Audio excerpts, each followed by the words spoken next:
Buddy welcome to my channel judiciary prep hub. हम करेंगे बहुत ही ज़्यादा इंपॉर्टेंट एग्जाम की तैयारी, दैट इज जेडीए जेलो, जिसके लिए हमने स्टार्ट किया था अपना right to fair compensation and transparency in land acquisition, rehabilitation and resettlement act 2013, जिसको हम लैंड एक्विजिशन एक्ट बोलते हैं शॉर्ट में। ठीक है, अगर मैं हिंदी में बताऊं इस एक्ट को, तो इस एक्ट का नाम है भूमि अर्जन, पुनर्वासन और पुनर्व्यवस्थापन में उचित प्रतिकर और पारदर्शिता का अधिकार। ठीक है, तो देखिए हमने कर लिया था सेक्शन 3 तक कवर।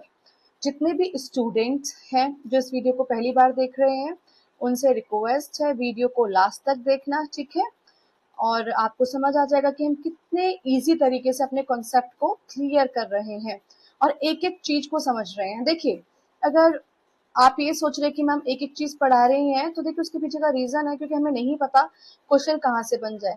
अगर एग्जाम निकालना ही है, हमारा पर्पस ही यही है कि इस बार हमें बस क्वालिफाई करना ही है, तो जिस तरीके से पढ़ा रही हूँ पढ़ लो। क्योंकि अगर मैं भी चाहूँ तो बहुत छोटा सा एक लेक्चर बना के पूरी पूरा एक्ट कवर करा दूं, बस बता दूं ये इंपॉर्टेंट है ये कर लो। नहीं, स्टूडेंट को समझ नहीं आता है और उन्हीं के लिए मैं ये वीडियोस बना रही हूँ। ठीक है, अब जितने भी स्टूडेंट हैं जो सीरियसली इस एग्जाम को क्वालिफाई करना चाहते हैं, बैठ जाइए। ठीक है, अपने साथ अपना बेयर एक्ट रखिए, जैसे मैंने बेयर एक्ट रखा हुआ है।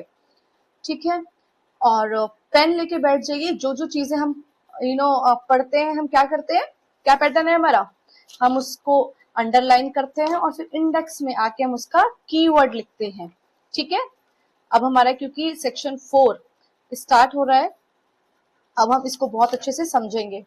और जितने भी स्टूडेंट्स टेस्ट सीरीज लगा रहे हैं और जितने भी स्टूडेंट्स ने जो मैंने नोट्स जिन नोट्स में पढ़ाती हूँ उन नोट्स को परचेज किया है, उन स्टूडेंट्स से मैं रिक्वेस्ट कर रही हूँ नोट्स को कम से कम आपको 2-3 बार पढ़ना है और उसी के बेसिस पे फिर आपको क्या करना है, उसी के बेसिस पे आपको टेस्ट सीरीज भी लगानी है। ठीक है, आपको ये याद रखना है। ठीक है, अब देखिए अगर मैं बात करूं सेक्शन 4 की, अब देखिए सेक्शन 4 किस बारे में बात कर रहा है, preparation of social impact assessment, जिसको हम शॉर्ट में कहेंगे SIA। ठीक है, देखो ये जो चैप्टर 4 है ना हमारा, ये जो सेक्शन 4 है ये एक्चुअली चैप्टर 2 से स्टार्ट हो रहा है। ठीक है, तो चैप्टर 2 किस बारे में बात कर रहा है, determination of social impact and public purpose, सामाजिक समाघात और प्रयोजन का अवधारण। ठीक है, तो अब इसका जो सबसे पहला सेक्शन है वो क्या बात कर रहा है, preparation of social impact assessment study, जिसको हम SIA स्टडी की बात करेंगे। तो अब जो SIA स्टडी है, ठीक है, उसको तैयार किया जाएगा। तो कैसे तैयार किया जाएगा, तो देखिए whenever the government wants to acquire land for a public purpose, it must first consult the concern panchayat, municipality और म्युनिसिपल कॉर्पोरेशन। ठीक है, अगर गवर्नमेंट को कोई लैंड को एक्वायर करना है ना, तो पहली बात तो जो लैंड एक्वायर कर रही है पब्लिक पर्पस के लिए कर रही है। दूसरा, लैंड एक्वायर करने से पहले गवर्नमेंट को किससे कंसल्ट करना पड़ेगा, सबसे पहले परामर्श लेना पड़ेगा पंचायत से, ठीक है, नगर पालिका से और नगर निगम से, एंड कंडक्ट का सोशल इम्पैक्ट असेसमेंट। और फिर जब कंसल्ट कर लिया है तो साथ के साथ अब एक SIA स्टडी होगी, मतलब कि क्या सामाजिक प्रभाव रहेगा अगर हमने इस लैंड को एक्वायर कर ली। ठीक है, तो उसका आकलन, ठीक है, उसका असेसमेंट भी करना होगा। तो गवर्नमेंट सिर्फ लैंड एक्वायर नहीं कर रही है, हमने क्या पढ़ा सब सेक्शन 1 में कि जब लैंड एक्वायर हो रही है तो क्या करना है, आपको कंसल्ट करना है। फिर आप अथॉरिटीज के नाम याद रखना, और कंसल्ट करने के साथ साथ आप करेंगे सोशल इम्पैक्ट असेसमेंट। ठीक है, सोशल इम्पैक्ट असेसमेंट करेंगे आप। ठीक है, अब है इसके easy understanding, before acquiring land government can not directly take land, first it must understand how the project will affect people, village and society. ठीक है, उसे भूमि अधिग्रहण करने से पहले सरकार जो है सीधे भूमि नहीं ले सकती है, उसे पहले ये जानना होगा कि परियोजना का लोगों, गांव और समाज पर क्या प्रभाव पड़ेगा। ठीक है, जैसे कि before constructing a highway, through a village. अब एक विलेज में से एक हाईवे निकालना है, अब उसको कंस्ट्रक्ट करने से पहले गवर्नमेंट को SIA स्टडी करनी होगी। याद रखना SIA स्टडी, ये बहुत इंपॉर्टेंट है, यहाँ से MCQ बन सकता है। सबसेक्शन 2 क्या कहता है? The notification regarding consultation and SIA study. अब हम बात कर रहे हैं जो हमने कंसल्ट कर लिया है गांव वालों से, पंचायत से, म्यूनिसिपैलिटी से, जो कंसल्ट किया है, हमने परामर्श लिया है, जो SIA स्टडी की है उसको आप अवेलेबल कराएंगे लोकल लैंग्वेज में। ठीक है, तो आप क्या करेंगे, उसको लोकल लैंग्वेज में अवेलेबल कराएंगे। इसमें इसको आप अंडरलाइन कर लेना, available in the local language. ठीक है, and displayed in government office and affected areas. अब जो भी अफेक्टेड एरियाज हैं, जहां पर आप लैंड एक्वायर कर रहे हैं, वहां पर आप इसको डिस्प्ले करेंगे, गवर्नमेंट ऑफिस में आप इसको डिस्प्ले करेंगे। ठीक है, और it must also be uploaded on government website. तो आप 3 चीजें याद रखना, लोकल लैंग्वेज डिस्प्ले किया जाएगा गवर्नमेंट ऑफिस में अफेक्टेड एरियाज में, और गवर्नमेंट वेबसाइट पे भी अपलोड किया जाएगा। ठीक है, तो ये सब आप मार्क कर लो। और देखो, ये जो मैंने बात की ना, as available in the local language to the panchayat, municipality और municipal corporation as a case में भी, एंड इन द ऑफिस। जो मैंने गवर्नमेंट ऑफिस लेकर, तो गवर्नमेंट ऑफिस कौन से होते हैं? डिस्ट्रिक्ट कलेक्टर का हो गया, सब डिवीजन मजिस्ट्रेट का हो गया, तहसील का जो ऑफिस हो गया, इन सभी में आपको क्या करना है? पब्लिश करना है। ये बात आपको याद रखनी है। देखो, people should know that an SIA study is being conducted. लोगों को जानकारी होनी चाहिए कि SIA अध्ययन किया जा रहा है। ठीक है, उसी की रिपोर्ट को तो हम अवेलेबल करा रहे हैं। देखिए, अब इसका प्रोविजो है बहुत इंपॉर्टेंट, सुनो। जो रिप्रेजेंटेटिव है पंचायत के, ग्राम सभा के, म्यूनिसिपैलिटी के, म्यूनिसिपल कॉर्पोरेशन के, must be properly represented during the SIA study. ठीक है, SIA का जब ये स्टडी चल रही है, उस दौरान जो है ग्राम पंचायत, ग्राम सभा, नगर पालिका, नगर निगम, ये सबके जो प्रतिनिधि होते हैं उनको उचित प्रतिनिधित्व दिया जाना चाहिए, उनका रिप्रेजेंटेशन बहुत जरूरी है। ठीक है, तो आपको ये प्रोविजो याद रहेगा। पहला प्रोविजो क्या कह रहा है? तो इसके अंदर बात की गई है रिप्रेजेंटेटिव्स। ठीक है, इसको आप अंडरलाइन कर लो, रिप्रेजेंटेटिव को। ठीक है, उसके बाद देखो, मैंने आपको पहले ही बता दिया, अंडरलाइन करते चलना जो भी वर्ड्स में कीवर्ड्स बता रही हूँ, और इंडेक्स में अभी टाइम है तो अभी लिख लेना, वरना वीडियो को पॉज करते रहो और साथ के साथ लिखते रहो। ठीक है, the SIA study must be completed with in 6 month. दूसरे प्रोविजो में क्या बता दिया? ये जो SIA स्टडी है आपकी कितने मंथ में कंप्लीट हो जानी चाहिए? Within a period of 6 month from the date of its commencement. ये नहीं है कि आपने SIA स्टडी स्टार्ट की है और बस SIA स्टडी चल रही है, नहीं। इसका सबसेक्शन 3 क्या कहता है? देखिए, सबसेक्शन 3 कहता है SIA report must be made available to public. ठीक है, अब आप SIA की जो रिपोर्ट है इसको आप पब्लिक को अवेलेबल कराएंगे। ठीक है, made available to the public. किस मैनर में? जो सेक्शन 6 में दी है। जैसे report can not be kept secret, आप रिपोर्ट को गोपनीय नहीं रख सकते, ये रिपोर्ट कॉन्फिडेंशियल नहीं होगी। जैसे कि अफेक्टेड विलेजर्स हैं, वो इंस्पेक्ट कर सकते हैं, क्योंकि देखो, जो विलेजर्स हैं उनके आप लैंड को एक्वायर कर रहे हैं, उनको पता तो होना चाहिए कि क्या कॉन्सिक्वेंसेस होने वाले हैं। ठीक है, इसीलिए। फिर इसका सबसेक्शन 4 किस बारे में बात करता है? SIA study must examine several important issues. ठीक है, तो किससे रिलेटेड है इसका सबसेक्शन 4? अब देखिए, कुछ सेवरल इंपॉर्टेंट इश्यूज हैं जिसको लैंड एक्वायर करने से पहले आपको एग्जामिन करना है। तो पहला इशू क्या है? Whether the acquisition actually serves a public purpose. जो आप ये लैंड एक्वायर कर भी रहे हैं, ये जो भूमि अधिग्रहण का प्रस्ताव लेकर भी आए हैं, क्या ये सच में सार्वजनिक प्रयोजन की पूर्ति करता है? तो पहला क्या है कि ये सच में पब्लिक पर्पस के लिए है भी या नहीं, ये पब्लिक पर्पस सर्व कर रहा है या नहीं। ठीक है, तो ये सोशल इम्पैक्ट असेसमेंट में आपको ये इश्यूज एग्जामिन करने, इन बातों की जांच की जाएगी। पहली क्या जांच की जा रही है SIA स्टडी में?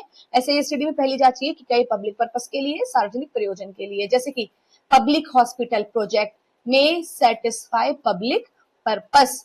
ठीक है, सरकारी अस्पताल जो है, सरकारी अस्पताल परियोजना क्या है? सार्वजनिक प्रयोजन मानी जाएगी। ठीक है, एग्जाम्पल है ये।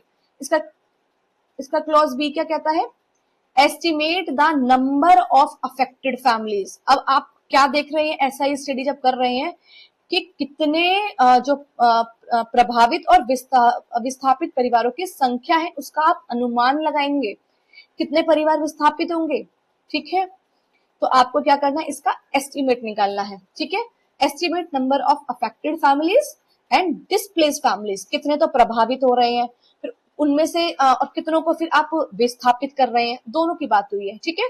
अफेक्टेड फैमिलीज भी और डिस्प्लेस्ड फैमिलीज भी, उसका क्या है, एस्टिमेट निकालेंगे कि कितना नंबर है इनका, ठीक है। फिर इसका एग्जांपल जैसे कि 200 फैमिली तो अफेक्ट हो रही है और 50 फैमिली को हमें डिस्प्लेस करना है। क्लॉज सी किस बारे में बात करता है, determine how much land, house and common property will be affected. ये लैंड एक्वायर करने से कितनी भूमि और कितने मकान जो है और जो सामुदायिक संपत्ति है प्रभावित होगी, इसका भी आकलन किया जाएगा। तो क्या क्या अफेक्टेड हो रहा है, अभी तो हमने पहले पढ़ा कि कितने फैमिलीज अफेक्ट हो रही हैं, ठीक है। अब कितने लैंड, कितने हाउसेस और कितनी कॉमन प्रॉपर्टी अफेक्ट हो रही है, ये भी हमें देखना है। लैंड, पब्लिक और या फिर प्राइवेट हाउसेस, ठीक है, और कोई भी कॉमन प्रॉपर्टीज, ठीक है। Settlements and common property will likely to be affected. जब ये एक्वायर करेंगे, भूमि का अधिग्रहण करेंगे, तो कौन कौन से घर, मकान, भूमि, ये सब क्या होंगे, अफेक्ट होंगे, इसका भी हमें आकलन करना है। जैसे कि कितने विलेज स्कूल उसमें आ रहे हैं, कौन सा पॉन्ड आ रहा है, कौन सा कम्युनिटी हॉल है जो अफेक्ट हो रहा है, ठीक है। फिर एक क्लॉज डी। क्लॉज डी कहता है जब आप SIA स्टडी करेंगे तो क्या जांच करेंगे, whether the proposed land is the minimum land actually required, ठीक है। तो आपको क्या करना है, ये जांच करनी है। जब SIA आप स्टडी कर रहे हैं, ये जांच की जाएगी कि परियोजना के लिए केवल न्यूनतम आवश्यक भूमि ही ली जा रही है ना, या नहीं। फिर मतलब जितनी कम से कम आप एक्वायर कर रहे हैं उतनी ही आपको मतलब उतना ही आपको एक्वायर करना है, कम से कम एक्वायर कर पाए हैं, ठीक है। मिनिमम लैंड, तो यहाँ पे क्या वर्ड यूज हुआ है, bare minimum. Whether the extent of land proposed for acquisition is absolute bare minimum, ठीक है, इसको आप अंडरलाइन कर लेना, ठीक है। पूर्णता, यथार्थ न्यूनतम, ठीक है।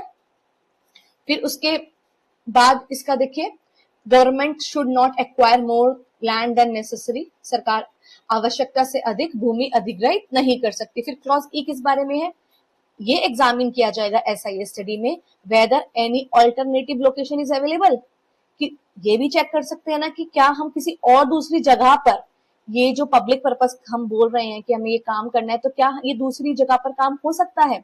तो फिर क्या है, ये भी देखा जाएगा कि कोई वैकल्पिक स्थान उपलब्ध है या नहीं।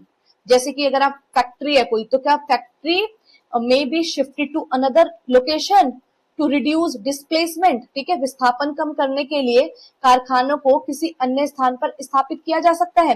Weather land acquisition at an alternate place has been considered and found not feasible, क्या किसी अनुकल्पिक स्थान पर भूमि का अर्जन किए जाने पर विचार किया गया और उसे साध्य नहीं पाया गया। मतलब कि हमने ये एग्जामिन भी किया था कि क्या कोई ऑल्टरनेटिव लोकेशन अवेलेबल है, लेकिन ऐसा नहीं हुआ। उसी के बाद हमने इस लोकेशन पर क्या है, अब इस लैंड को हम एक्वायर कर रहे हैं। जैसे कि a factory may be shifted to another location to reduce displacement, विस्थापन कम करने के लिए क्या है, कारखानों को किसी अन्य स्थान पर स्थापित किया जा सकता है, ठीक है। फिर है क्लॉज एफ। तो बेसिकली आप ई में क्या, ई का जो कीवर्ड क्या है, ऑल्टरनेट प्लेस। ई का क्या कीवर्ड है, ऑल्टरनेट प्लेस, ठीक है। डी का क्या था, बेयर मिनिमम, ठीक है। डी का क्या था, बेयर मिनिमम, ठीक है। सी का क्या था कि जो प्रॉपर्टीज हैं, कॉमन प्रॉपर्टीज कितनी अफेक्ट हो रही है। बी का क्या था, कितनी फैमिलीज अफेक्ट हो रही हैं। ए का क्या था कि वो पब्लिक पर्पस सर्व कर रहा है या नहीं, ठीक है। इस तरीके से आपको कीवर्ड्स लिखने हैं। एफ क्या बात करता है, स्टडी करता है social impact, cost and benefit of the project, परियोजना के सामाजिक प्रभाव, लागत और लाभ।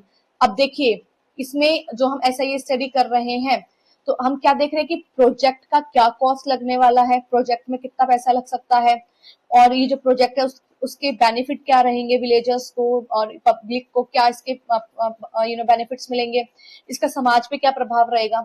ठीक है, तो बेसिकली हमने सेक्शन एफ में क्या देखा कि इसके कॉस्ट के बारे में हम पढ़ रहे हैं कि इस प्रोजेक्ट की क्या कॉस्ट आएगी और उससे क्या बेनिफिट रहेगा, बेनिफिट ऑफ द प्रोजेक्ट। ठीक है, फिर उसका है जैसे कि अ डैम में प्रोवाइड इलेक्ट्रिसिटी बट में ऑल्सो डिस्प्लेस विलेजर्स। तो देखिए अब बेनिफिट क्या है, इलेक्ट्रिसिटी प्रोवाइड कर रहा है, लेकिन सोशल इंपैक्ट क्या पड़ रहा है कि ग्रामीणों को विस्थापित भी करना पड़ रहा है। ठीक है, अब देखिए इसका प्रोविजो क्या कहता है, सेक्शन 4 के सबसेक्शन 4 का एनवायरमेंटल इंपैक्ट असेसमेंट। अब इसके आगे लिख लीजिए EIA। ठीक है, environmental impact assessment if required can be conducted simultaneously, मतलब SIA के साथ साथ। साइमल्टेनियसली मतलब होती है जब दो चीजें साथ साथ चल सकती हैं। Can be conducted simultaneously and need not wait for completion of SIA study.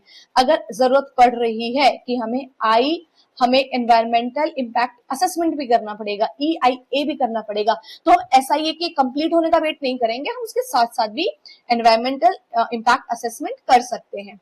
ठीक है, अब देखिए इसका सबसेक्शन 4 सबसेक्शन 5 क्या बात करता है, सेक्शन 4 का वाइल कंडक्टिंग SIA। अच्छा, इसका प्रोविजो में आपको जो मार्क करना है वो करना है साइमल्टेनियसली। ठीक है, इन्वायरमेंटल इंपैक्ट असेसमेंट। ठीक है, परियोजना पर्यावरणीय समाघात निर्धारण। ठीक है, पर्यावरणीय समाघात निर्धारण अध्ययन। देखो जितने भी स्टूडेंट, अगर आप इंग्लिश मीडियम है और आपको लग रहा है कि मैं हिंदी में क्यों बोल रही हूँ, इससे आपकी भी तैयारी होगी, क्योंकि JLU के एग्जाम हो गया या फिर AP हो गया या फिर कोई भी राजस्थान का आप स्टेट उठा के देख लो, सब में हिंदी पूछी जाती है। बेशक से आप इंग्लिश मीडियम के स्टूडेंट है लेकिन आपकी हिंदी भी अच्छी होनी चाहिए। ठीक है, और हिंदी मीडियम के स्टूडेंट्स हैं तो जैसे मैं अगर SIA भी बोल रही हूँ तो आपको भी इंग्लिश में पता होना चाहिए, क्योंकि इंग्लिश का भी एग्जाम है। ठीक है, फिर इसका सबसेक्शन 5 क्या कह रहा है, while conducting SIA government must consider the impact on livelihood, public property, infrastructure and community facility. ठीक है, जब आप SIA कंडक्ट कर रहे हैं तो गवर्नमेंट को क्या क्या कंसीडर करना है, इम्पैक्ट क्या रहेगा, प्रभाव क्या रहेगा आजीविका पर, ठीक है, सार्वजनिक संपत्ति पर, आधारभूत संरचना पर, सामुदायिक सुविधाओं पर क्या प्रभाव पड़ेगा, उसके बारे में स्टेट गवर्नमेंट विचार करेगी। ठीक है, ठीक है, तो अब यहाँ पे किसकी बेसिकली ड्यूटी आ गई है, एप्रोप्रिएट गवर्नमेंट को, इसको आप अंडरलाइन कर लो। अब एप्रोप्रिएट गवर्नमेंट क्या कर रही है, कंसीडर कर रही है इम्पैक्ट, फिर क्या लिवलीहुड पर है, इंफ्रास्ट्रक्चर पर क्या है, और कम्युनिटी प्रॉपर्टीज पे क्या है। ठीक है, फिर देखिए इंपॉर्टेंट थिंग, अब जो ये एप्रोप्रिएट गवर्नमेंट है सबसेक्शन 5 के अंदर, वो क्या क्या कंसीडर कर रही है, रोड को, ट्रांसपोर्ट को, ड्रेनेज को, सैनिटेशन को, drinking water, cattle water sources, ponds, grazing land, post offices, ration shops, godowns, electricity, hospitals, schools, training centres, anganwadis, parks, religious places, tribal institutions, burial and cremation grounds, ये सब consider किया जाएगा। ठीक है, तो सरकार को ये देखना होगा कि लोगों के दैनिक जीवन पर क्या प्रभाव पड़ेगा। फिर सेक्शन 4 का सबसेक्शन 6 क्या कहता है, SIA अध्ययन करने वाली जो संस्था है उसको सामाजिक प्रभाव प्रबंधन, सोशल इम्पैक्ट मैनेजमेंट प्लान भी तैयार करना होगा। तो SIA जो कंडक्ट कर रही है, ठीक है, उसको अब प्रिपेयर कर रही है SIMP। ठीक है, SIMP प्रिपेयर करेंगे कौन, SIA। ठीक है, report should not only identify problems but also suggest solution. अब SIA ये नहीं है कि सिर्फ प्रॉब्लम बताया जा रहा है कि ये अफेक्ट फैमिलीज हो रही है, ये डिस्प्लेस हो रहे हैं, यहाँ पर ये अफेक्ट पड़ रहा है इस चीज का, नहीं। ठीक है, डोंट आइडेंटिफाई प्रॉब्लम्स ओनली। ठीक है, ऑल्सो सजेस्ट सॉल्यूशंस। तो रिपोर्ट केवल समस्या नहीं बताएगी, अब जो आप ये रिपोर्ट तैयार कर रहे हैं SIA, अब आप उसके अंदर आप क्या बताएंगे कि अब इसका मैनेजमेंट कैसे होगा, मैनेजमेंट प्लान भी बताइए। ठीक है, उसके समाधान भी बताइए। देखिए जैसे कि अगर एक स्कूल है वो प्रभावित हो रहा है लैंड एक्वायर होने से, तो फिर आप बताइए ठीक है, आप उसमें क्या है, एक नया विद्यालय बनाने का जो है प्रावधान बताइए, वो भी तो योजना में आ सकता है। अब सेक्शन 4, तो सेक्शन 4 में क्या बात की गई है कि लैंड एक्वायर कर, अब देखो, अब जब हम एमसीक्यू करेंगे ना, अब आपको एमसीक्यू जब आप सॉल्व करेंगे, आप इतना कॉन्फिडेंट फील करेंगे कि अब आपको ऐसा लगेगा ही नहीं कि अरे यार मुझे तो ये आता नहीं है। जब आप पहले एमसीक्यू सॉल्व करने बैठते हैं ना, उससे बहुत आपका कॉन्फिडेंस लेवल बहुत कम हो जाता है। इसलिए मैं हमेशा स्टूडेंट को यही सजेस्ट करती हूँ, पहले जैसे कि ये एक ट्रेंड है, प्री का एग्जाम है, एमसीक्यू लगाओ एमसीक्यू लगाओ। ठीक है, एमसीक्यू लगाने से प्रैक्टिस बढ़ती है, लेकिन पहले आप एक्ट को तो पढ़ लो कि उस एक्ट में एक्चुअली क्या लिखा है। और आपको ये भी पता है कि प्री के बाद मेंस होता है, प्री निकाल भी लिया तो मेंस में क्या करोगे। इसीलिए अपनी तैयारी को स्टार्टिंग से ही, अगर आप अपनी फाउंडेशन को बहुत अच्छा रखोगे तो आपका जो उसके ऊपर बिल्डिंग कंस्ट्रक्ट होने वाली है वो बहुत सॉलिड और बहुत स्ट्रांग होने वाली है। देखो मैंने 20 मिनट लगा दिए सिर्फ एक सेक्शन को कवर कराने के लिए, लेकिन अगर इस सेक्शन में से अब कोई भी क्वेश्चन आ गया, आप उसको गलत करके ही नहीं आओगे। ठीक है, और सिर्फ मैं ये वीडियोस उन स्टूडेंट के लिए बनाती हूँ जो लिटरली इस एग्जाम को क्वालिफाई करना चाहते हैं, वरना यूट्यूब पे तो बहुत सारे आपको लेक्चर्स मिल जाएंगे जो 1 घंटे में आपका इस पूरे एक्ट को कंप्लीट करा देंगे, but it does not make any sense. ठीक है, अगर आप पूरे एक्ट को नहीं कवर कर रहे हैं, आपको इंपॉर्टेंट सेक्शंस करने हैं, तो पहले आपको ये एक्ट पूरा कवर करना होगा। ठीक है, सो कम टू द एमसीक्यू। अब देखिए, before acquiring land government must conduct, क्या गवर्नमेंट को कंडक्ट करना पड़ेगा लैंड को एक्वायर करने से पहले? SIA study. ठीक है, सोशल इम्पैक्ट असेसमेंट स्टडी, जिसको हम बोलते हैं सामाजिक प्रभाव आंकलन अध्ययन। अब देखिए दूसरा एमसीक्यू, कितने टाइम में, with in how much time should the SIA study normally be completed? हमने कितना पढ़ा था टाइम? हमने पढ़ा 6 मंथ्स। ठीक है, SIA को जो स्टडी है वो नॉर्मली कितने टाइम में कंप्लीट हो जानी चाहिए? 6 मंथ्स में। ठीक है,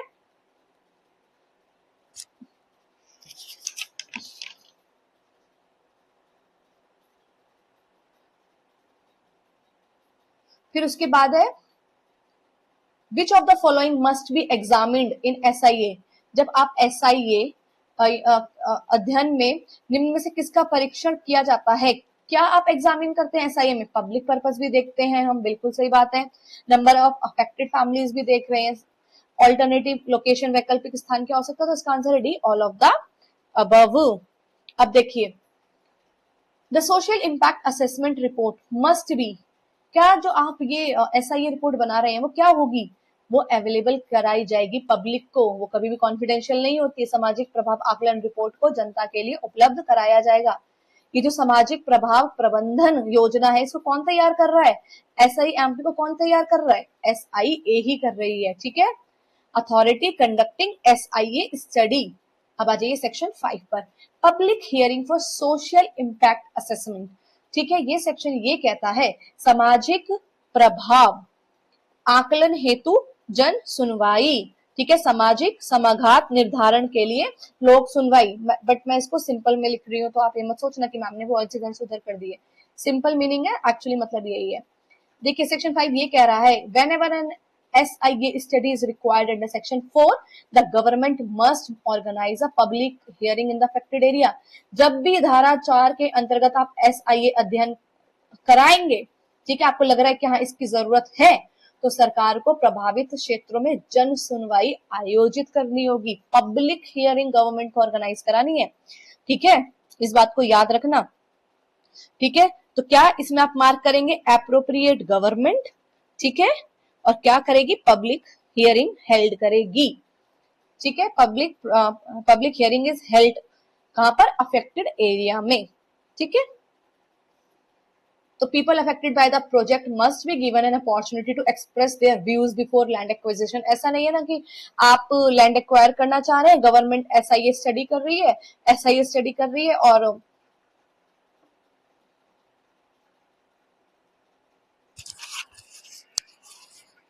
ठीक है, और SIA स्टडी बस कर लिया है, लेकिन स्टूडेंट जो वहां पर अफेक्टेड पर्संस हैं उनको आप नहीं सुन रहे हैं, बस अपना अपना काम कर रहे हैं। ऐसा नहीं होगा। आपको क्या करना होगा? आपको SIA कंडक्ट कराने से पहले पब्लिक हियरिंग करानी होगी। कौन करा रहा है? अथॉरिटी, याद रखना, एप्रोप्रिएट गवर्नमेंट। इंपॉर्टेंट रिक्वायरमेंट्स क्या है? अब देखिए adequate publicity must be given, ऐसा नहीं है आपने उसका प्रचार प्रसार ही नहीं कर रहे, बस बोला पब्लिक हियरिंग होगी, पब्लिक को पता ही नहीं है। अरे पब्लिक को बताओ तो जाके कि आप लोगों की सुनवाई होगी लैंड एक्वायर करने से पहले, तो पब्लिसिटी अच्छी तरीके से होनी चाहिए। Date and time and venue must be informed, ठीक है, दिनांक समय और स्थान की जानकारी देगी कि आपको इस समय यहाँ पर आना है, पब्लिक हियरिंग है। Views of affected family must be recorded, ये नहीं बस उनकी बात सुनी काम खत्म, नहीं, उनकी राय को दर्ज करना है।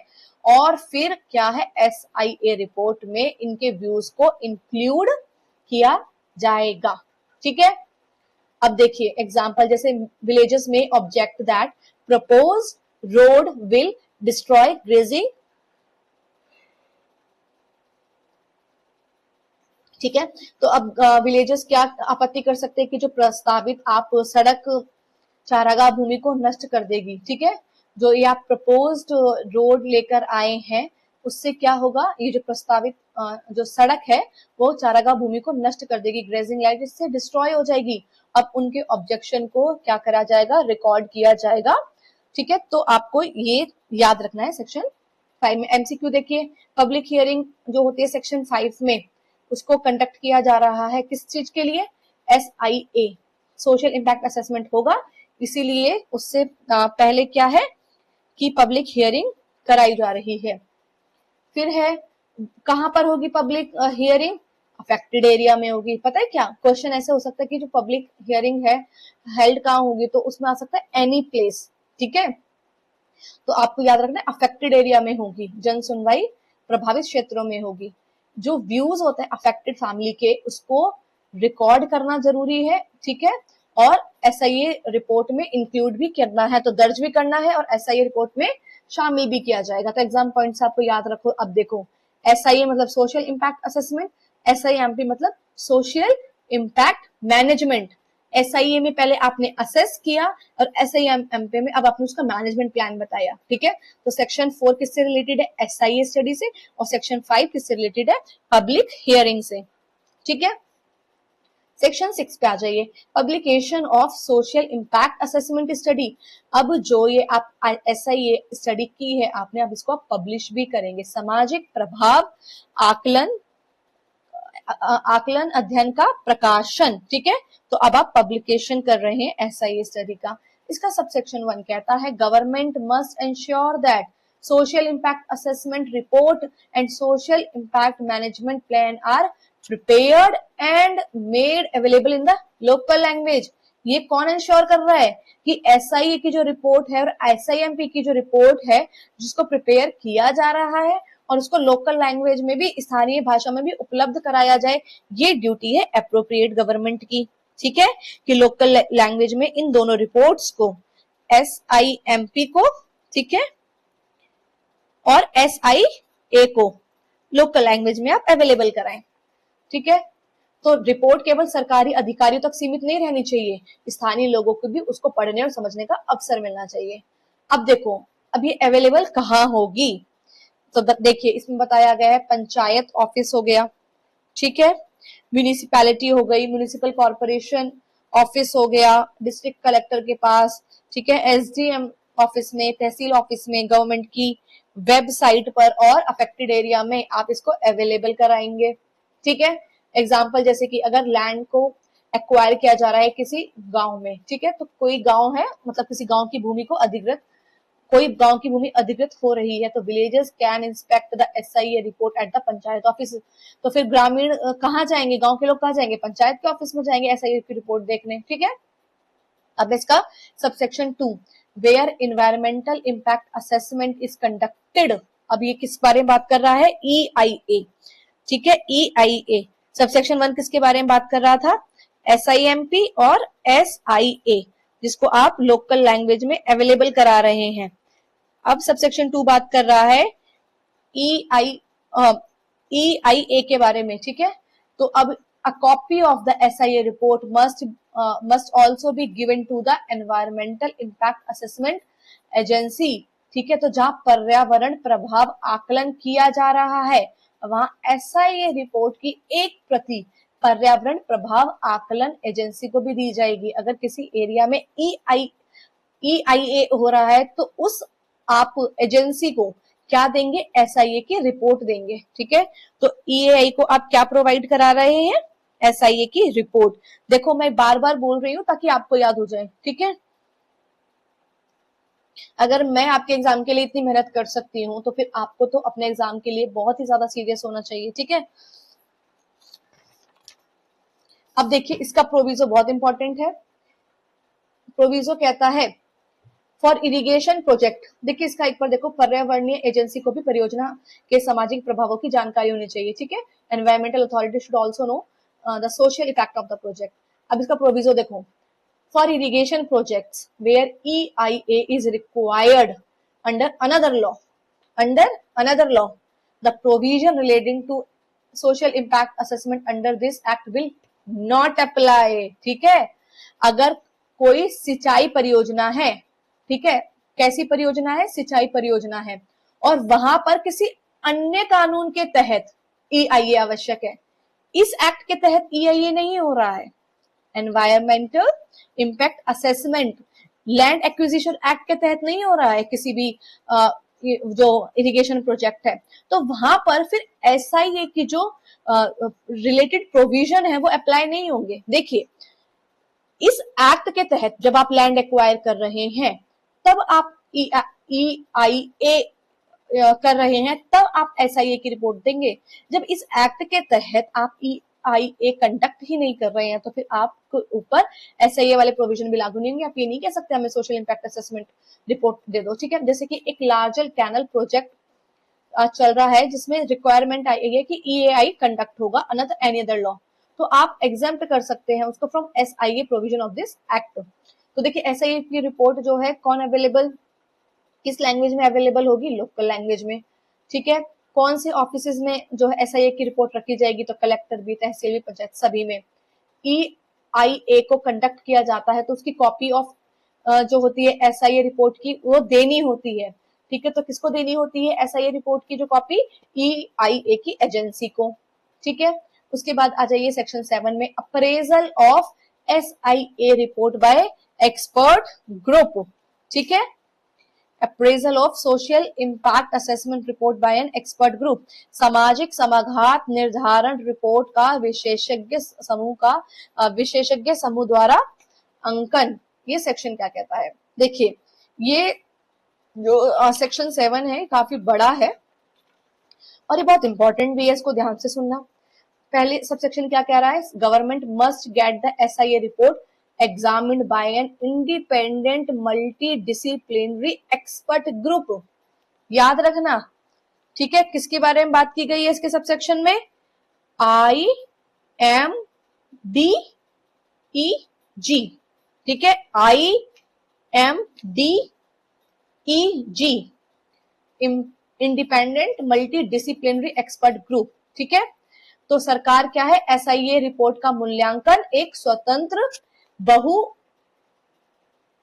विशेषज्ञ समूह से करवाएगी। अब गवर्नमेंट के पास इतना तो टाइम है नहीं ना, वो जो SIA की रिपोर्ट है उसको खुद एग्जामिन करने बैठे। ठीक है, तो एक ये एक्सपर्ट ग्रुप है, उससे कहेगी चलो आप ये एग्जामिन करना एक बार SIA रिपोर्ट को।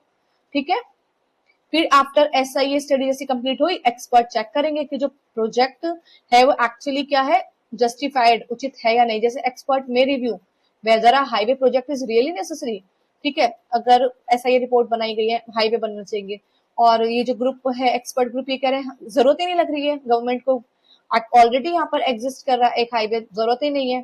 ठीक है, तो ये एग्जामिन कर रहे हैं इसका। अब क्लॉज 2 किस बारे में बात कर रहा है, एक्सपर्ट ग्रुप में होगा कौन कौन, कंपोजिशन की बात कर रहे हैं। ठीक है, किस किस को मिलाकर हम बोलेंगे ये independent multi disciplinary expert group है। तो देखिए इसके अंदर होंगे 2 non official social scientist, official social scientist नहीं, नॉन ऑफिशियल सोशल साइंटिस्ट वो भी 2।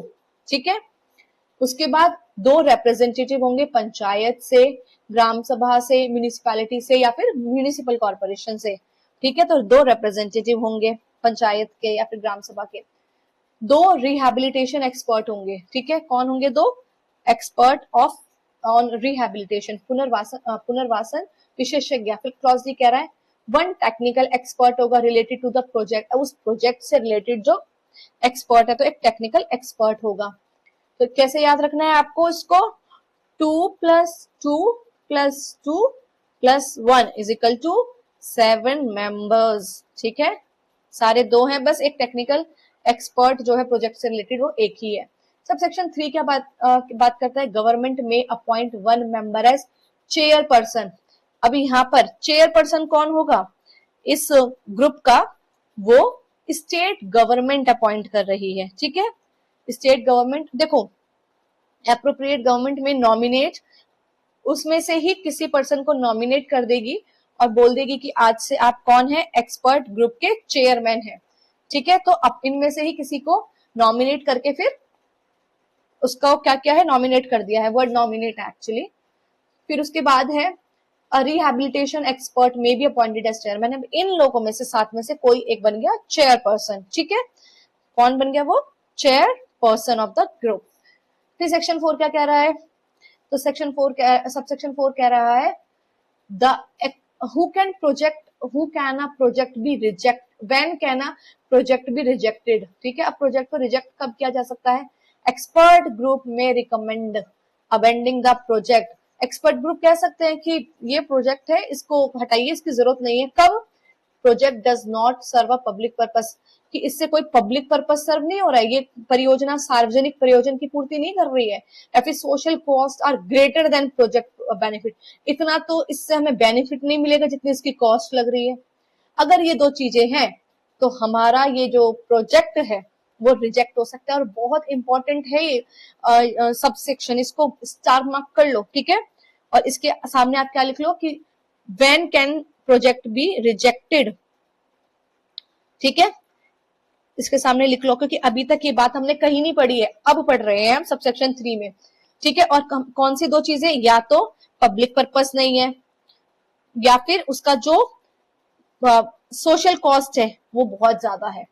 ठीक है, फिर टाइम लिमिट देखिए, रिकमेंडेशन जो है must be give with in 2 months from constitution of the expert group. जिस दिन से एक्सपर्ट ग्रुप सरकार ने बना दिया, 2 महीने के अंदर अंदर आप रिकमेंडेशन दे दो। ठीक है, ये बी में ही लिखी है।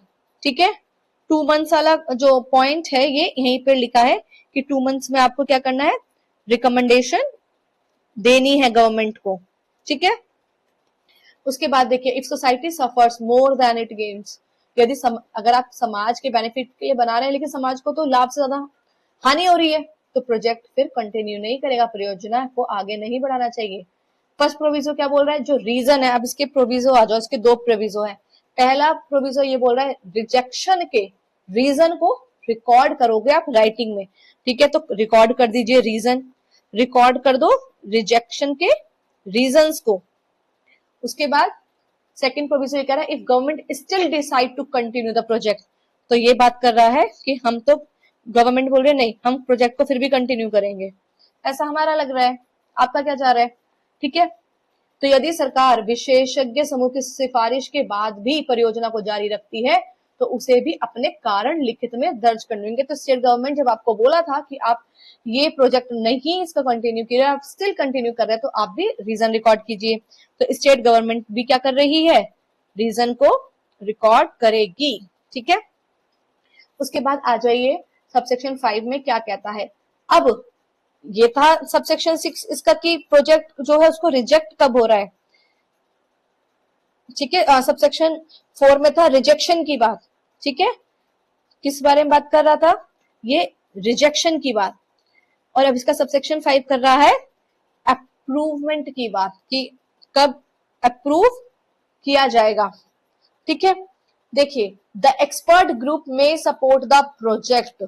अब विशेषज्ञ समूह परियोजना का समर्थन कर सकता है यदि 2 चीजें, पब्लिक पर्पस सर्व कर रहा है, सोशल जो कॉस्ट है उससे ज्यादा हमें बेनिफिट मिल रहा है, तो वही दोनों चीजें रिपीट हो गई हैं। ठीक है, उसके बाद देखिए एक एडिशनल चेक है साथ में, और क्या काम होगा। तो देखिए क्या बताया गया है, expert group must also examine. अब एक्सपर्ट ग्रुप क्या और एग्जामिन कर रहे हैं, minimum required land is being acquired, हमने पढ़ा था ना अभी एक और सेक्शन में, उस सेक्शन का नाम वो किस सेक्शन में बताया गया, इस बारे में एक और बात हुई है, बेयर मिनिमम। ठीक है, बेयर मिनिमम वाला मैंने आपको करवाया था ना नोट डाउन, इसी के साथ लिख लेना, ठीक है। सेक्शन 4 का सबसेक्शन 4 में डी क्लॉज, ठीक है, वहां पर हमने ये बात की थी कि सोशल इम्पैक्ट असेसमेंट हो रहा है तो आप उसमें प्रिपेयर कर रहे हैं कि हम, तो एसआईए में भी यही बात हो रही है और एक्सपर्ट ग्रुप भी यही एग्जामिन कर रहे हैं कि जो एसआईए में लिखा गया है ना कि जो मिनिमम लैंड को एक्वायर किया जा रहा है, ये बात वो उनको भी क्या करनी है, एग्जामिन करनी है कि जो बेयर मिनिमम वाली बात है ये एग्जामिन करेंगे। Whether any less displacing alternative exist, और क्या कोई ऑल्टरनेटिव एग्जिस्ट कर रहा है, ठीक है। डिस्प्लेसिंग ऑप्शंस अवेलेबल हैं, ठीक है, ये भी जो है ग्रुप एग्जामिन करेगा। इसके आगे लिख लो additional check by expert group. इसी तरीके से अगर आप कीवर्ड्स लिखते जाएंगे ना, जब आप रिवीजन करेंगे आपको बहुत हेल्प करेगा। देखिए I am also writing, if I am writing why you people are not writing, ठीक है, आपको लिखना ही है, you will have to right.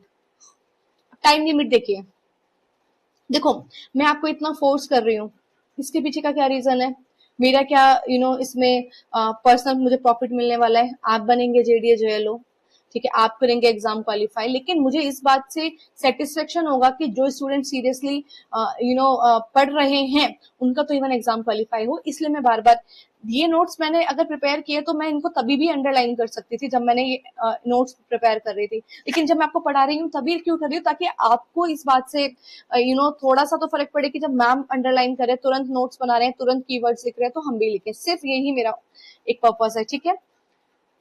और जो आप इतने अच्छे कमेंट करते हैं ना स्टूडेंट, जो भी स्टूडेंट इतने अच्छे अच्छे कमेंट्स करते हैं, आपका दिल से आभार, क्योंकि जो मैं मेहनत करती हूँ फिर मुझे लगता है कि हाँ अब मुझे और मेहनत करनी है, क्योंकि स्टूडेंट एक्नॉलेज कर रहे हैं, आप बहुत अच्छे कमेंट्स करते हैं, ठीक है।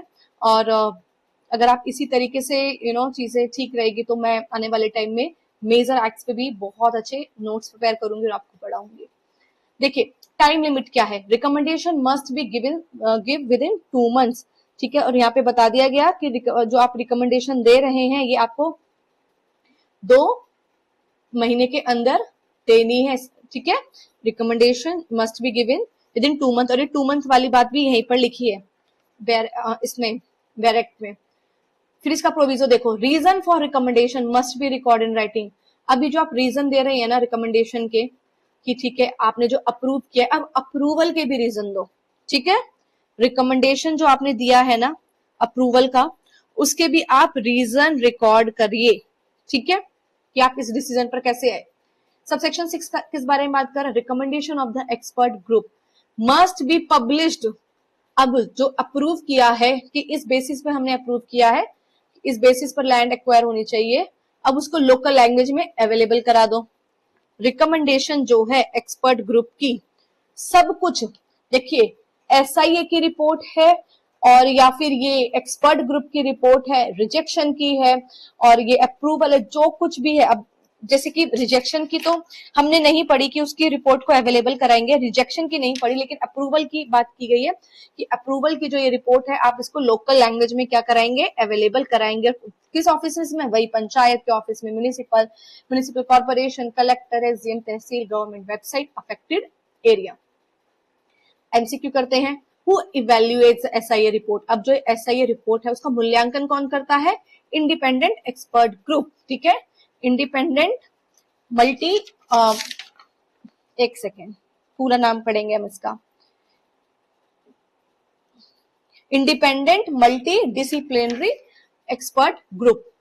How many non official social scientist are included. मैंने आपको एक ट्रिक बताई थी, सारे ही 2 मेंबर है, बस एक ही टेक्निकल एक्सपर्ट है, तो आपको याद रखना है 2, ठीक है। उसके बाद विद इन व्हाट पीरियड ये एक्सपर्ट ग्रुप को सबमिट इट्स रिकमेंडेशन, कितने महीने के अंदर, 2 महीने के अंदर का कॉन्सेप्ट है, ठीक है।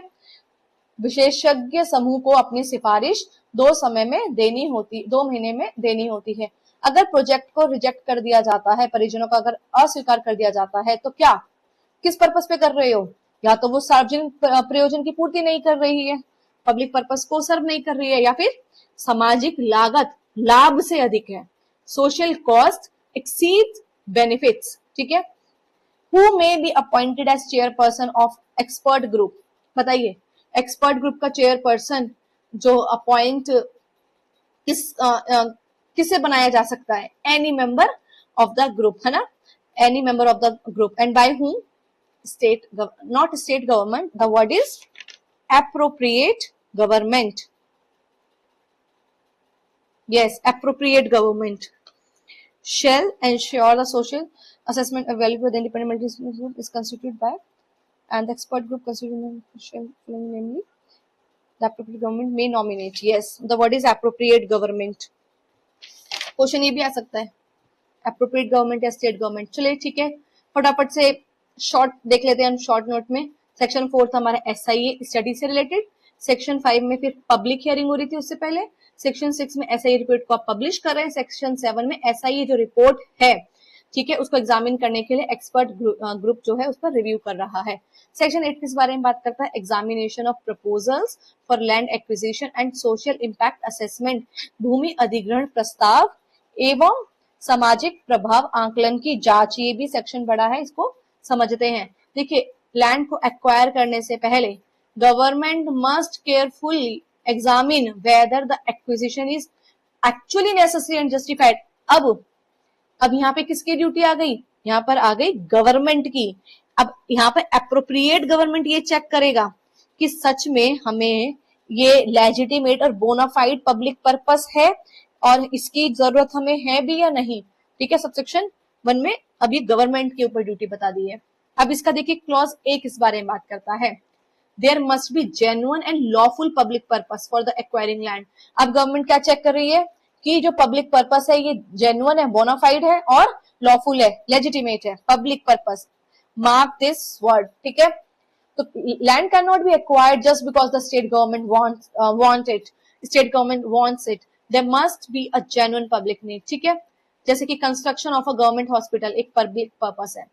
इसका सब क्लॉज बी क्या कह रहा है, benefit of the project must be greater than the social losses and negative impacts identified in the SIA report। परियोजना के लाभ जो है जो SIA रिपोर्ट में बताए गए हैं वो सामाजिक हानियों और नकारात्मक प्रभावों से अधिक हैं। देखिए जब आप किसी लैंड को एक्वायर करते हैं तो सोशल लॉस तो होता ही है, उसके नेगेटिव इंपैक्ट भी होते हैं, लेकिन उस प्रोजेक्ट के बनने से बेनिफिट ज्यादा हो रहा है। तो बेनिफिट ऑफ प्रोजेक्ट क्या है, ग्रेटर है। तो बी में बात की गई है बेनिफिट की, ठीक है। उसके बाद जैसे people suffer more and gain less, तो प्रोजेक्ट को प्रोसीड नहीं करेंगे। जैसे कि प्रोजेक्ट बेनिफिट कर रहा है 10,000 लोगों को, लेकिन डिस्प्लेस उससे हो रहे हैं खाली 50 फैमिली, तो ये एक जस्टिफाई एक्विजिशन है, ऐसा अधिग्रहण करना उचित है। फिर ऐसा क्लॉज सी, क्लॉज सी क्या कहता है, ओनली, ये बात हमेशा याद रखना, जितनी कम से कम लैंड रिक्वायर करोगे उतनी ही अच्छी बात है प्रोजेक्ट के लिए, ज्यादा नहीं, bare minimum, absolute bare minimum. कहां पढ़ा था हमने, सेक्शन 4 के सबसेक्शन 4 का क्लॉज डी में पढ़ा हमने। उसके बाद हमने बेयर मिनिमम पढ़ा सेक्शन 7 में, ठीक है, सेक्शन 7 के सबसेक्शन 5 में। उसके बाद हम पढ़ रहे हैं बेयर मिनिमम सेक्शन 8 के और सेक्शन 8 के सबसेक्शन 1 के क्लॉज सी में, minimum area of land required, ठीक है। मतलब गवर्नमेंट है वो भी यही चेक कर रही है, जो हमारी एक्सपर्ट ग्रुप थी वो भी यही चेक कर रही थी, ठीक है। और सेक्शन 4 में SIA उसने भी यही चेक की है, तीनों, ठीक है। ज्यादा लैंड एक्वायर नहीं करनी है। Extra land should not be taken unnecessarily, अनावश्यक रूप से अतिरिक्त भूमि नहीं ली जानी चाहिए, ठीक है। जैसे कि अगर if a road requires 50 acres, सड़क के लिए हमें सिर्फ 15 एकड़ भूमि पर्याप्त है, तो गवर्नमेंट 100 एकड़ क्यों अधिग्रहित करेगी, नहीं करेगी। Government must check whether any previously acquired land in that area is still lying unused. कितनी बढ़िया बात लिखी है। सरकार को यह भी जांचना है कि अगर उसी क्षेत्र में पहले से कोई भूमि को अधिग्रहित किया गया है तो वो भूमि अभी अनुपयोगी तो नहीं बढ़ी है, ऐसा तो नहीं है पहले भी लैंड को एक्वायर कर लिया किसी प्रोजेक्ट के लिए, उसका तो यूज कर नहीं रहे, अब दूसरी लैंड को एक्वायर करे किसी और प्रोजेक्ट के लिए। पहले आप चेक कीजिए जो पहले की लैंड है वो यूज हो चुकी है, ठीक है। तो हम यहाँ पे बात करेंगे अनयूटिलाइज्ड लैंड के बारे में। अपेक्षित भूमि के केवल न्यूनतम क्षेत्र के अर्जन की प्रस्थापना की जाए। ठीक है, हम इसमें बात कर रहे हैं अनयूटिलाइज्ड लैंड के बारे में।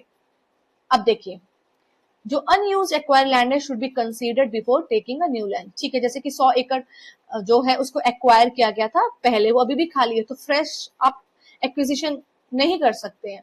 ठीक है, जरूरी नहीं है। क्लॉज ई किस बारे में बात कर रहा है? क्लॉज ई कहता है the government must examine whether previously acquired but unused land can be used for the public purpose and make recommendation accordingly। अगर अब ऐसा है कि वो लैंड अनयूज्ड है तो गवर्नमेंट ये चेक करेगी कि क्या उस अनयूज्ड लैंड को हम पब्लिक पर्पस के लिए यूज कर सकते हैं, और फिर उसी अकॉर्डिंग क्या रिकमेंडेशन भी होगी। ठीक है, तो यूज ओल्ड लैंड, हमने डी में बात क्या किया था कि कोई अनयूटिलाइज लैंड है या नहीं है। फिर हम उस ई में कह रहे हैं कि इसको यूज्ड कर लो पब्लिक पर्पस के लिए। ठीक है, अगर कोई भूमि को पहले उपयोग में नहीं लाया गया तो अब उसको उपयोग में लाओ पब्लिक पर्पस के लिए। इसका सबसेक्शन 2 कहता है government shall examine the collector's report and the expert group report and then recommend the land required for acquisition. ठीक है, अब यहाँ पे क्या है, पावर सरकार जो है कलेक्टर की रिपोर्ट और विशेषज्ञ समूह की रिपोर्ट का अध्ययन करेगी। 2 रिपोर्ट है यहाँ पर, किस किस की? एक तो कलेक्टर की रिपोर्ट को, ठीक है, और report of the expert group. ठीक है, क्या करेगी? एग्जामिन करेगी and then recommend the land required for acquisition. अब जब सरकार ने कलेक्टर की रिपोर्ट भी देख ली, अब रिपोर्ट एक और ऐड हो गई है इस सेक्शन में, कलेक्टर की रिपोर्ट। ठीक है, कलेक्टर की रिपोर्ट और साथ में एक्सपर्ट ग्रुप की रिपोर्ट को, जो एक्सपर्ट ग्रुप ने रिपोर्ट दी थी सोशल इंपैक्ट असेसमेंट पर, उसको कंसीडर करेगी। ठीक है, और उसी के बाद जो है ये सिफारिश करेगी कि भूमि का जो है एक्वायरमेंट होगा या नहीं होगा। सरकार कलेक्टर की रिपोर्ट और विशेषज्ञ समूह की रिपोर्ट का अध्ययन करेगी तथा उसके बाद अधिग्रहण हेतु भूमि की सिफारिश करेगी। तो मेन ऑब्जेक्ट क्या है अब इसका? Government must ensure. अब यहाँ पे गवर्नमेंट क्या इंश्योर करेगी भाई? मिनिमम डिस्प्लेसमेंट होना चाहिए, मिनिमम डिस्टर्बेंस होना चाहिए इंफ्रास्ट्रक्चर को। अब यहाँ पे देखो, अभी तक हमने सिर्फ मिनिमम लैंड की बात कर रहे थे, हम पढ़ रहे minimum displacement, minimum disturbance, minimum ecology damage, minimum adverse impact on affected person. ये भी काम चेक करना है। ठीक है, किसको करना है? एप्रोप्रिएट गवर्नमेंट को। ठीक है, अब उसके बाद देखिए, जैसे कि 2 लोकेशन अवेलेबल है तो गवर्नमेंट को वो चूज करना चाहिए जहां पर कम डिस्प्लेसमेंट हो रही है। ठीक है, जहां पर कम लोगों का विस्थापन हो। अब इसका सबसेक्शन 3 किस बारे में बात करता है? Government final decision must be made available in the local language and publish for public information. अगर सरकार का जो अंतिम निर्णय आ रहा है उसको भी आप लोकल लैंग्वेज में क्या है अवेलेबल कराइए। ठीक है, तो फाइनल जो डिसीजन है गवर्नमेंट का उसको भी आप लोकल लैंग्वेज में अवेलेबल कराइए। ठीक है, और देखिए कहाँ अवेलेबल होगा? ये सारे ऑफिस में होगा जो हमने पढ़ लिए हैं।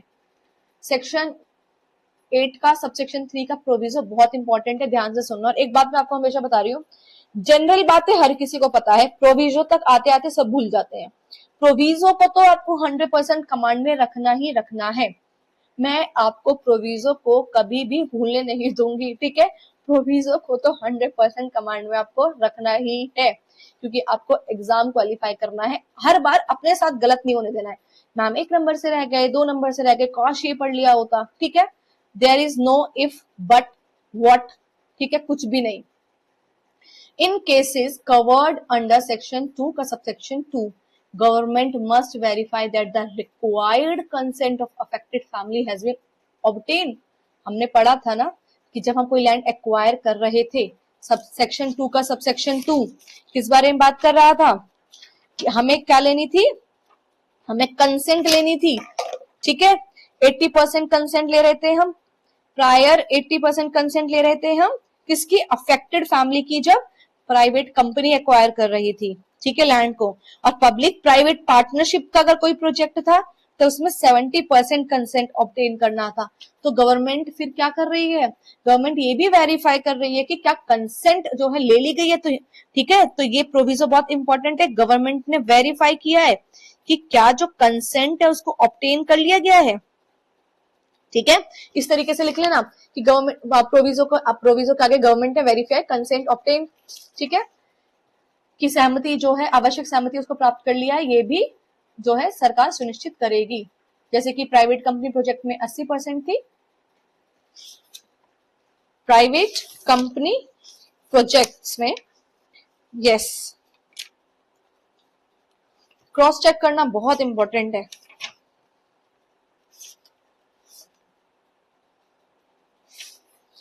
बिल्कुल, प्राइवेट, देखो ये जो प्राइवेट कंपनी प्रोजेक्ट है उसमें 80% है, और जो पब्लिक प्राइवेट पार्टनरशिप है, देखो जब सिर्फ प्राइवेट कंपनी आ रही है तब तो ज्यादा 80%, और जब पब्लिक प्राइवेट दोनों आ रही है तब 70%।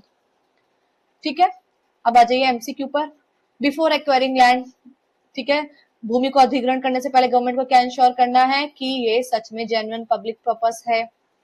बेनिफिट जो है प्रोजेक्ट के वो क्या होने चाहिए, should be equal to the social status या फिर लेस देन सोशल, या फिर आप बताइए, ये होना चाहिए आउटवे सोशल कॉस्ट। हमने सेक्शन 8 में पढ़ा था, the potential benefit and the public purpose refer to in the clause shall outweigh, ठीक है, आउटवे द सोशल कॉस्ट। देखो कितना स्टैंडर्ड लेवल का ये एमसीक्यू है। सिर्फ हमने ये नहीं पढ़ा है कि जो बेनिफिट की बात की गई प्रोजेक्ट में, सिर्फ हमने ये नहीं पढ़ा, हमने ये भी पढ़ा है कि वो इस बारे में बात कर रहा है कि जो सामाजिक लागत से अधिक होनी चाहिए, ठीक है, आउटवे होनी चाहिए, एक्स्ट्रा होनी चाहिए, ठीक है। On what amount of land should be acquired, कितनी लैंड एक्वायर कर सकते हैं, मिनिमम, ठीक है, कम से कम, न्यूनतम आवश्यक भूमि। Which reports are considered by the government under section 8 का सबसेक्शन 2, कौन सी रिपोर्ट को कंसीडर करती है स्टेट गवर्नमेंट, तो वो करती है दोनों ही रिपोर्ट्स को, कलेक्टर की रिपोर्ट को भी और एक्सपर्ट की रिपोर्ट को भी, ठीक है। फिर है PP, triple P project, basically triple P project हमारे हैं private public, public private project, उसके लिए हमें कम चाहिए, ठीक है, जहां पब्लिक और प्राइवेट दोनों है उसके लिए हमें कम कंसेंट चाहिए, अफेक्टेड फैमिली की 70%। उसके बाद है अगर प्राइवेट कंपनी है तो फिर ज्यादा चाहिए 80%, ठीक है। अब है उसके बाद हमारा सेक्शन 9, सेक्शन 9 को कंप्लीट कर लेते हैं, फिर सेक्शन 10 चैप्टर 3 है उसको नेक्स्ट वीडियो में करेंगे। Exemption from social impact assessment in urgency cases, आवश्यक मामलों में एसआईए से छूट, ठीक है। अब देखिए सेक्शन 9 ये कहता है जब लैंड को एक्वायर किया जा रहा है by using the urgency provision under section 40। देखिए जो सेक्शन 40 है, ठीक है, सेक्शन 40 बात करता है इस एक्ट का अर्जेंसी के केसेस के बारे में, ठीक है। किस केसेस के बारे में, urgency, special power in case of urgency to acquire land in certain cases, ठीक है। जब अर्जेंसी है लैंड एक्वायर करने की, उस केसेस में गवर्नमेंट में examined the project from conducting a social impact study. देखिए कितना सब कुछ पढ़ा हमने सोशल इम्पैक्ट स्टडी के बारे में, लेकिन जहां सरकार ने ये कह दिया ना लैंड एक्वायर हमें करनी पड़ेगी, इस हमें अर्जेंसी है, सब कुछ चीजें गई बाद में, अब कुछ भी नहीं करना, अब सीधा अर्जेंसी लगाकर हमने कर ली लैंड एक्वायर, ठीक है। In emergency situation government may skip the lengthy SIA process to act quickly, कोई लोकल लैंग्वेज में अवेलेबल नहीं है कुछ भी, ठीक है, direct land acquire. Section 9 does not automatically remove SIA, it gives, देखो सेक्शन 9 ये नहीं कह रहा है कि ऑटोमेटिकली एसआईए रिमूव हो जाएगी अर्जेंसी का केस, वो ये कह रहा है it only gives the government power to exempt in urgency cases, वो इसने सिर्फ पावर दी है कि गवर्नमेंट चाहे तो उसको स्किप कर सकती है, लेकिन सेक्शन 9 ये नहीं कह रहा है कि ऑटोमेटिकली अर्जेंसी के केस में आप रिमूव कर दोगे एसआईए, ठीक है। सेक्शन 9 किससे डील करता है, अर्जेंसी एग्जाम्पशन, ठीक है, फ्रॉम एसआईए, एसआईए से अति आवश्यक छूट। Under which section urgency acquisition भी इन्वोक्ड, अति आवश्यक भूमि अधिग्रहण में किस धारा में अंतर्गत किया गया है इसको, धारा 40 में। इन अर्जेंसी केस गवर्नमेंट में एग्जाम्प्ट, ठीक है, आवश्यक मामलों में, अति आवश्यक मामलों में सरकार किसे छूट दे सकती है, तो compensation, consent, social impact assessment या रिहैबिलिटेशन। देखिए सिर्फ सोशल इम्पैक्ट असेसमेंट को एग्जाम्प्ट किया है, कंपनसेशन क्यों नहीं दोगे, या फिर कंसेंट क्यों नहीं लोगे, या फिर रिहैबिलिटेट क्यों नहीं करोगे, ऐसा कुछ नहीं है। तो एग्जाम के लिए जल्दी से हम रिवीजन करते हैं। सेक्शन 4 में था एसआईए की स्टडी, फिर उसकी पब्लिक हियरिंग, फिर उसका पब्लिकेशन एसआईए रिपोर्ट का, फिर एक्सपर्ट ग्रुप इसका इवेल्युएशन कर रहा है, ठीक है। देखो इंडेक्स निकाल लो अब, ठीक है। अब इंडेक्स में सेक्शन 4 है ना, उसके आगे लिख लो आप SIA स्टडी को सिर्फ मार्क कर लो। फिर पब्लिक हियरिंग हो रही है सोशल इम्पैक्ट असेसमेंट की, फिर उसका पब्लिकेशन हो रहा है। तो ये तीनों सेक्शन आपको एक साथ पढ़ने हैं, 4, 5, 6, ठीक है, ये SIA से रिलेटेड है। फिर आ जाते हैं हम 7 में। 7 किसकी बात कर रहा था, एक्सपर्ट ग्रुप के बारे में बात कर रहा था जो वैल्यूएशन कर रहा है। 8 में क्या था, गवर्नमेंट एग्जामिन कर रही थी और फाइनल डिसीजन दे रही थी, एप्रोप्रिएट गवर्नमेंट, ठीक है। और 9 में है कि एग्जाम्पशन के केसेस में, वो एग्जाम्पशन हो सकता है SIA का। तो SIA के बारे में हमने कहा पढ़ रहा है 4, 5, 6, ठीक है। और फिर 9 में भी हमने इसको एग्जाम्पशन दे दिया, आप इसको याद रखना। चैप्टर 3 को हम कल कंप्लीट करेंगे। देखिए बेशक आपका टाइम ज्यादा लग रहा है, लेकिन हर एक चीज हम कवर कर रहे हैं और आप इसको वेस्टेज ऑफ टाइम बिल्कुल मत समझना। मैंने ये वीडियो सिर्फ उन स्टूडेंट्स के लिए बनाई है जो इस एग्जाम को क्वालिफाई करना चाहते हैं, ठीक है। जो ये देखिए दो तरीके के स्टूडेंट होते हैं, एक वो स्टूडेंट जो ये सेटिस्फाई कर लेते हैं अपने आप को, मेरा तो सिलेबस कंप्लीट हो गया, चाहे उन्होंने रैपिड रिवीजन के बैच में 1 घंटे में बस मार्क किया कंप्लीट। कुछ तो ऐसे स्टूडेंट होते हैं, कुछ ऐसे स्टूडेंट होते हैं नहीं अभी मेरा सिलेबस कंप्लीट नहीं हुआ है, जब तक कि मैं इस ऐप को ढंग से ना पढ़ लूं, ठीक है, उसके बाद मैं अपने क्वेश्चंस लगा रहा हूँ, ठीक है। तो ये वीडियो सेकंड टाइम जो है, दूसरे जो तरीके के स्टूडेंट्स है, सेकंड टाइप ऑफ जो स्टूडेंट्स है उनके लिए है, इनको तरीके से पढ़ना है, तसल्ली से पढ़ना है, and patience is the key of success, ठीक है। जिसमें पेशेंस लेवल है वो ही सक्सेस होगा, ठीक है। So that's all for today. If you liking the way I am teaching, do comment, okay? And don't forget to subscribe my channel. Bye bye. Take care.